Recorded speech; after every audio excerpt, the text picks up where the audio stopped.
Emergency Transmission Part 1. The Signal. Marcus's old shortwave radio hissed like a wet campfire, the static filling the quiet room of his small countryside house out in rural Indiana. He spent his nights there, away from the city noise, listening to obscure transmissions from across the globe. Ear-coded voices, maritime signals, number stations. It was a strange hobby, but it kept his mind busy ever since his wife passed away. That rainy October night, though, something different happened. It was 2:17 a.m. when a high-pitched tone cut through the static, followed by a robotic, distorted voice, like it had gone through too many filters. "This is an emergency alert. Stay inside. Lock all doors. Avoid looking out the windows. The transmission will repeat." Marcus's eyes widened. That was not normal. He checked the dial. The frequency was 4625 kHz, the same used by the Russian station UVB-76, also known as the buzzer. But this message, it was in English. He jotted down the time and frequency and tried recording it on his old tape recorder. The message played again. Same voice, same instructions. Then the static returned like nothing had ever happened. Marcus turned off the radio and stood up, the sound of that voice still echoing in his head. It wasn't Halloween yet. This wasn't a prank. He knew pranks. In the kitchen, he poured himself a glass of water and glanced out the window against the instructions. Outside, the rain was hitting the wooden porch. But there was something else. In the dark, between the soaked bushes, a still figure seemed to be watching him. He stepped back instinctively, spilling some water on the floor. He went back to the radio, tuned in again, more static.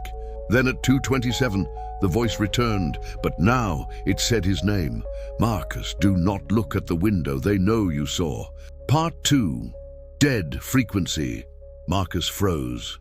The voice knew his name. He couldn't explain it. There was no microphone turned on, no voice recognition. It was an analog radio. An old machine, pre-internet, and yet, the broadcast had spoken directly to him. He snapped the device off and backed away, feeling his heart drop into his stomach. The silhouette outside was no longer there. The window glass, now fogged by his warm breath, looked thicker, like a fragile barrier against something unknown. The next day, Marcus tried to make sense of it all. Maybe he'd fallen asleep with the radio on and dreamt the whole thing. Maybe the voice just sounded like his name. Maybe he was just getting paranoid. But that night, when the clock hit 2:17 again, he sat down in front of the radio once more. The rain had stopped, leaving a strange silence outside. He turned on the radio, twisted the dials, searched for the same frequency. Static, white noise, nothing more. But just as he was about to turn it off, he heard something, a faint, broken sound. "Marcus, they're coming." He jumped. The sound was coming from a different frequency now, 4510 kHz. It had changed, and it sounded clearer, like the voice was closer, less digital, more human. "You need to leave. Get out of the house, now." He stepped away from the table. His instinct screamed to obey, but his mind still hesitated, and that's when all the lights in the house went out. The radio went silent. No static, no voice. Total silence. Marcus stood in the dark for a few seconds, trying to steady his breathing. The emergency battery didn't kick in. No hum of circuits, not even the wind or insects outside. The silence was so thick it hurt his ears. And then the radio turned on by itself. Without turning a knob, without touching a thing, the small speaker released a single sound. A breath, slow, deep, not his. Coming from inside the radio, he ran. Part 3. Crossed signals. Marcus burst out of the house barefoot, still in his sleep shirt, eyes wide with adrenaline. The night air was unusually cold. The street was empty, and the streetlights were off. It was like the blackout had spread across the whole neighborhood. He ran to his car and with trembling hands tried to start it. Nothing. The engine didn't even click. Just silence. Then for the first time since all this started, he looked up. The sky was clear, full of stars, but something was wrong. There was no sound, no crickets, no owls, no distant hum of trucks. It was like the world had been put on standby. Suddenly, his handheld radio on the passenger seat, the one he used to scan local signals, turned itself on. He never left it on. Never. But now the same voice came through. "Marcus, you're going the wrong way. Turn back." He grabbed it, clutching it to his chest. The voice wasn't just sound anymore. It had weight, urgency, a kind of desperation. "They're here. They're inside the network. Don't trust what you see." He glanced at the rearview mirror. For a split second, he thought he saw someone in the back seat, a shape. But when he turned around, nothing. Breathing hard, he looked at the radio and, against all logic, asked, "Who are you?" The radio answered, "We are the ones caught between the signals, the ones who watch when humans sleep. They think they're alone, but they never are." Then, static. And within the static, a strange sound began to rise, like dozens of voices whispering all at once from every direction. Marcus threw the radio aside and jumped out of the car. He needed help, needed to run. But as he moved, he realized all the houses on the street were dark. No power, no movement, no people, except one. At the very end of the street, a single house had a faint porch light on, and on that porch floor, an old radio, humming with the same sound he'd heard before. Curious and terrified, he stepped closer.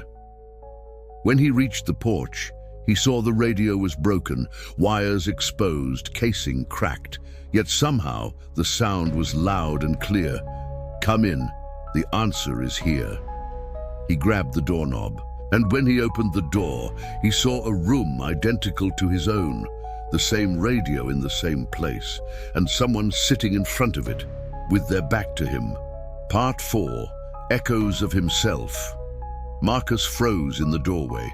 The figure sitting in the armchair, back turned to him, was identical to the one in his own living room. The radio on the table was the same.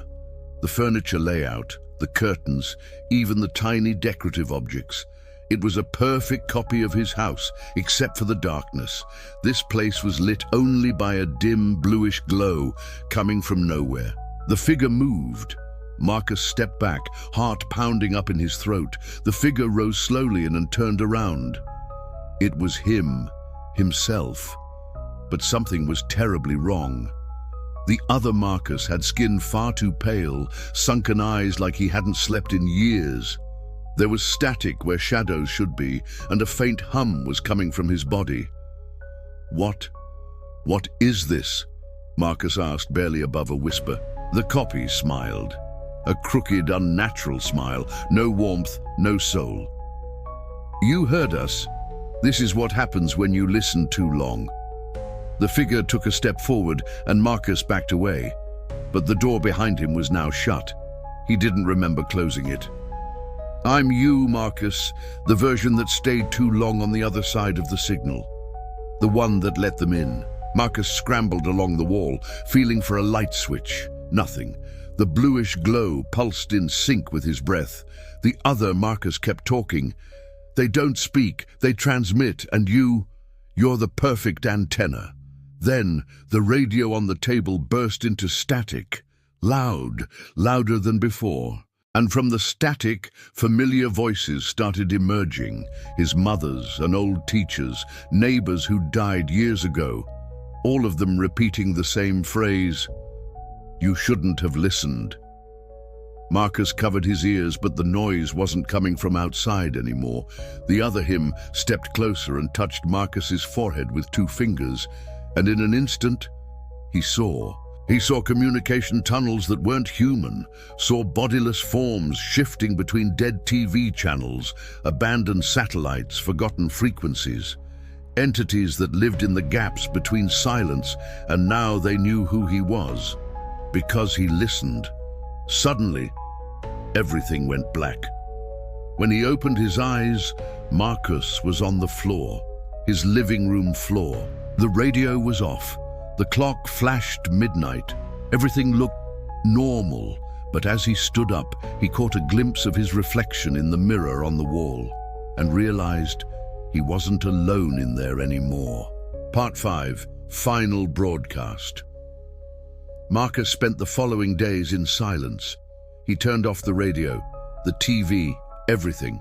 He lived in near complete quiet, like a monk under a vow of silence. He no longer answered calls, never left the house. There was something inside him now, something that whispered in static whenever the world got too quiet. But that night, everything changed. For no reason he could explain, he woke up in the middle of the night. The radio in the living room was on again, letting out a soft, pulsing static, almost like it was breathing. He didn't remember turning it back on. It had no batteries. It was unplugged. Still, it worked. Eyes wide, Marcus stepped closer. Marcus. The static faded. And then the same deep robotic voice he'd heard the first time echoed again.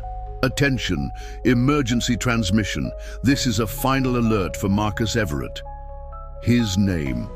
He trembled from head to toe. You heard us. You saw. Now, you must speak. The table beneath the radio began to vibrate. The static flooded the room. Photos fell off the walls, light bulbs flickered, and in the mirror, faces began to appear, dozens of them, all identical to his, distorted, twisted, deranged. Some were screaming, others laughed, all of them, watching. The voice went on, "You are the transmitter now, spread it, or be silenced."